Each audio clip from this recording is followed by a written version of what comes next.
to my channel. My name is Alvan Kurniawan.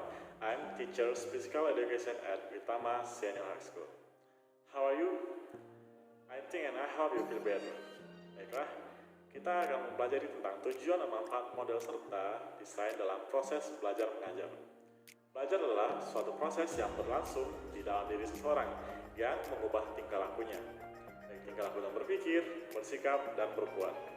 Pembelajaran merupakan proses transfer ilmu yang melibatkan sistem dalam dunia pendidikan, yaitu guru atau pendidik, serta didik, materi, tujuan, dan alat. Dalam pembelajaran yang didesain atau direncanakan haruslah efektif dan efisien sehingga tujuan pembelajaran dapat tercapai diterima dengan baik oleh peserta didik, sehingga tujuan nasional pendidik maupun dapat dicapai dengan baik dalam pembelajaran dan pendidikan. Seiring berkembangnya pendidikan dan sistem pendidikan Indonesia, seluruh elemen masyarakat utamanya yang terkait langsung dengan pendidikan dituntut untuk lebih kreatif dan profesional untuk mengembangkan pendidikan. Selain itu, para pelaku pendidik juga diharapkan sesuai dengan prosedur yang telah ditetapkan bersama sesuai dengan kebutuhan dan tantangan pendidik. Untuk itulah perlu adanya cara atau metode untuk menjawab tantangan-tantangan yang muncul seiring dengan berkembangnya waktu.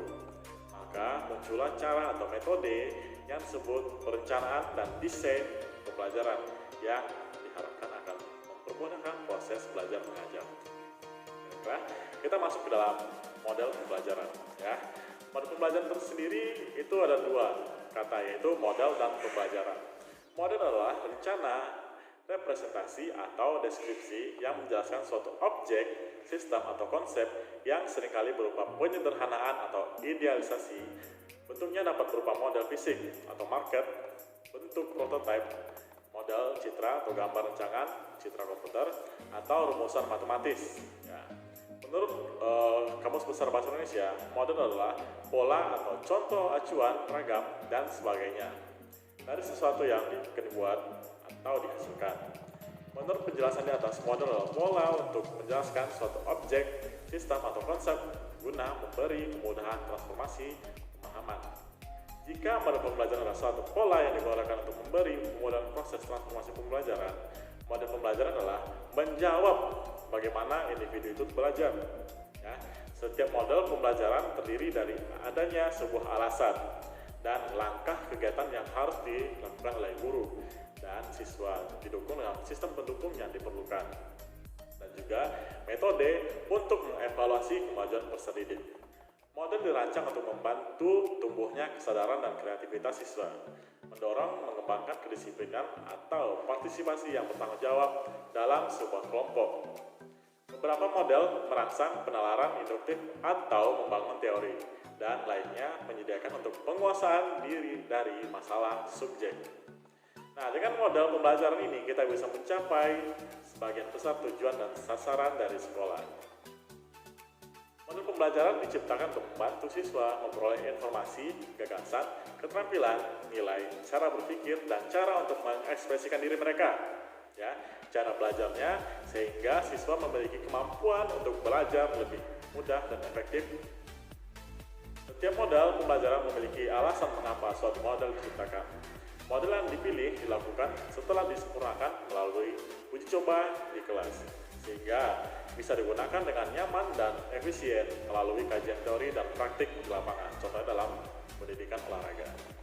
Tujuan model pembelajaran di sini ada dua, yaitu membantu sistem belajar, ya, membantu siswa dan belajar dan membangun pengetahuannya. Belajar bagaimana untuk dari sumbernya, belajar dari ceramah bisa jadi film, tugas, membaca, dan sebagainya. Model pembelajaran dirancang untuk meningkatkan kemampuan siswa dalam proses informasi yang lebih baik, terutama metode untuk menyajikan informasi agar siswa dapat belajar dan mempertahankannya dengan lebih efektif, mengoperasikan lebih konseptual dan sistemnya yang membantu menghafal dan mengajar siswa untuk mengumpulkan dan mengorganisasikan informasi secara konseptual. Dan untuk mengajarkan siswa menggunakan metode dengan disiplin untuk terlibat dalam penalaran kualitas dan menguasai konsep. Nah, di sini ada juga manfaat model untuk guru. Di antaranya itu adalah membantu dalam membimbing guru untuk memilih teknik pengajaran yang tepat, strategi, dan metode untuk memanfaatkannya secara efektif, situasi pengajaran dan materi untuk mewujudkannya. Nah, yang kedua itu membantu dan membawa perubahan yang diinginkan dalam perilaku peserta didik. Yang ketiga itu membantu dalam mencari tahu cara dan sarana untuk menciptakan situasi lingkungan yang menguntungkan untuk melaksanakan proses pengajaran. Yang keempat itu membantu dalam mencapai interaksi guru murid yang diinginkan selama mengajar. Ya. Yang kelima, membantu dalam membangun kurikulum atau isi kursus. Yang keenam, membantu dalam pemilihan bahan ajar yang tepat untuk mengajar kursus atau persiapan dalam kurikulum, dan banyak lain sebagainya. Nah, di sini model juga ada manfaatnya untuk siswa. Di antaranya adalah sangat membantu dalam mengembangkan kekuatan imajinasi para siswa. Ini membantu pengembangan kualitas penalaran siswa. Ya. Yang ketiga juga ini membantu siswa untuk menganalisa sesuatu secara sistematis. Yang keempat itu memelihara siswa secara efektif, aktif, dan terlibat dalam aktivitas kelas. Yang kelima itu membantu dalam membuat para siswa pengamat yang baik. Ya, jadi siswa ini bisa menjadi pengamat yang lebih baik. Yang keenam itu membuat siswa lebih sibuk di kelas kerja. Nah, jadi di sini tidak ada yang siswanya cuma bersantai-santai saja dalam proses belajar mengajar. Kita masuk ke dalam desain pembelajaran. Ya. Desain adalah sebuah istilah yang diambil dari kata design atau bahasa Inggris yang berarti perencanaan atau rancangan. Adapun yang mengartikan dengan persiapan di dalam ilmu manajemen pendidikan atau administrasi pendidikan, perencanaan disebut dengan istilah planning, yaitu persiapan menyusun untuk keputusan berupa langkah-langkah dalam langkah-langkah penyelesaian suatu masalah atau pelaksanaan untuk pekerjaan yang terarah dan tercapainya tujuan.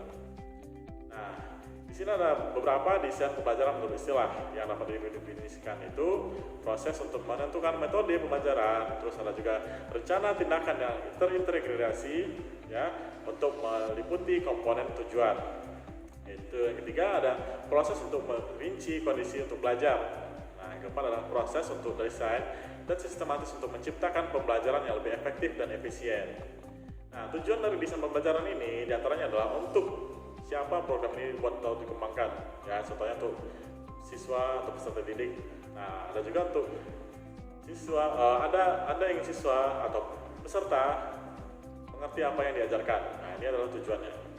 Terus bisa juga untuk isi pembelajaran seperti apa yang paling baik untuk dipelajari, kayak strategi pembelajaran. Nah, terus ada bagaimanakah cara mengukur hasil pembelajaran yang telah dicapai. Ini adalah proses dari evaluasi.